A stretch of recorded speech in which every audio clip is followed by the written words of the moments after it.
Maybe I'm going to start calling you 5'8" as well. But 2 other people separately, unprompted, were like, "There's no, you're 5'8", and I'm like, "That's great, man. You sound really secure in your height." I was miffed. You sound like you're not defensive.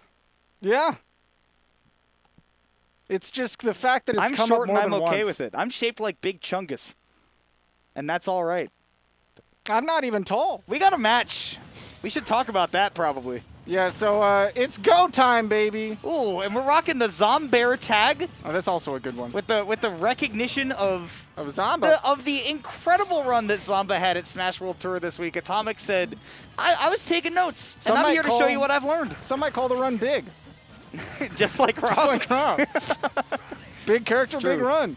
Ooh, and there is Atomic trying to apply that very bear that Zomba was so good at. Now, what made Zomba so good with that bear, to note, is that he was really, really an adaptation monster. He would spend the first couple of games really figuring out his opponent's defensive habits, and then the backer would come out. And right there, unfortunate SD from Glitch didn't make it back to the stage, but that's because Atomic has been putting on some really good pressure. But by the way, in case you don't know, this is one of the Robs in Texas that people don't know about. Yeah, I mean, he's good. If you're in the know, you know, but if you didn't know, you'd be like, another Rob?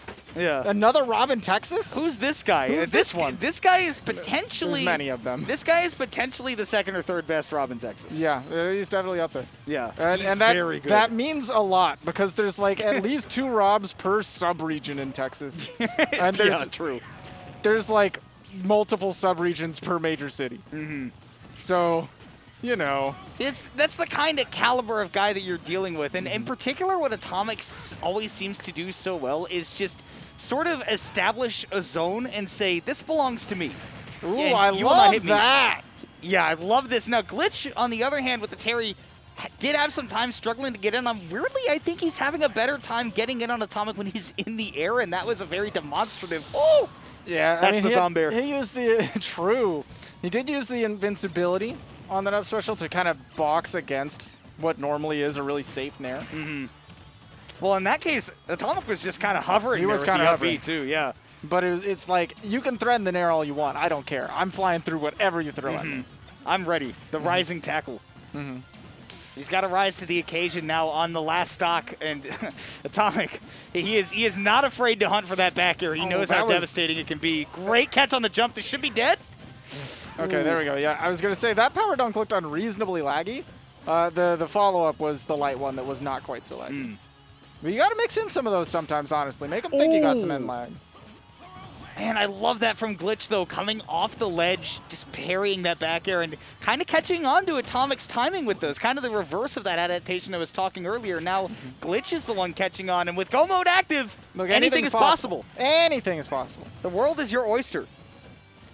We don't necessarily need to go for the Go Mode, anything crazy big to take this one, but that just unlocks early % KOs on a comeback, but it's time for the Zombear. There it is again, man. Yeah, Atomic seemed to watch Smash World Tour and think, man, I should use back air more. I should use back air more. Because he certainly let it fly. I mean, there are so many moments where you are both face-to-face, your opponent is back against the corner. You're staring at them. 99% of the time, option 0 is, I am jumping my way out of here. I want to leave, and it's through this guy. Yeah. And Atomic is will go on top of that. Lands right in front of Glitch. Pauses for half a second. Jumps up, meets him halfway with a back air. But he needs to be careful about how he applies that back air too, right? Because it might work earlier on in the tournament, but you know, you start playing against, you know, really good players who are adaptation monsters, right?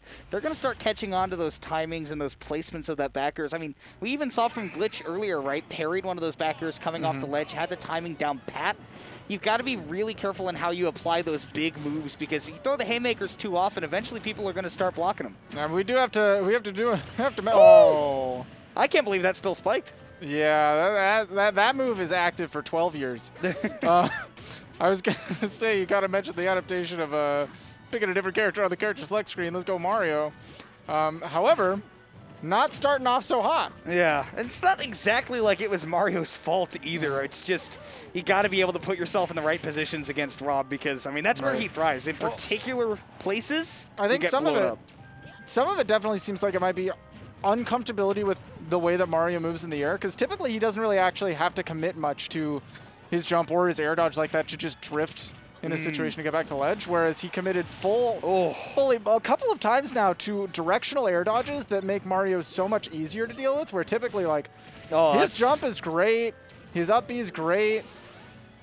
I respect it from Atomic, and yeah, that's kind of what you don't see. got to go out there against Rob. Please Well, stop he's jumping almost off out of stage. fuel. No, he's almost out of fuel. This is a very good thing to go for. No, you're right. You're right. No, that's really good recognition of the fact that Atomic spent so long out there. Yeah. You got a He point. said, if I keep the pressure on, you know, this is my stock to take. It's scary, but you do have to sometimes do the things that are scary. You got to risk it for the biscuit. And the biscuit is far away right now. See, this is the I don't main Mario air dodge. Yeah.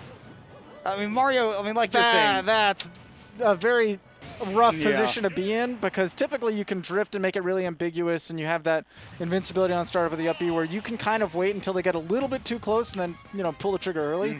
Whereas when you're used to playing someone like Terry, you don't have great aero mobility. You have to commit to some of those options early. Go for the side B, go for the back, the crack shoot. You know, go for something like a power down, get low, and then come back in.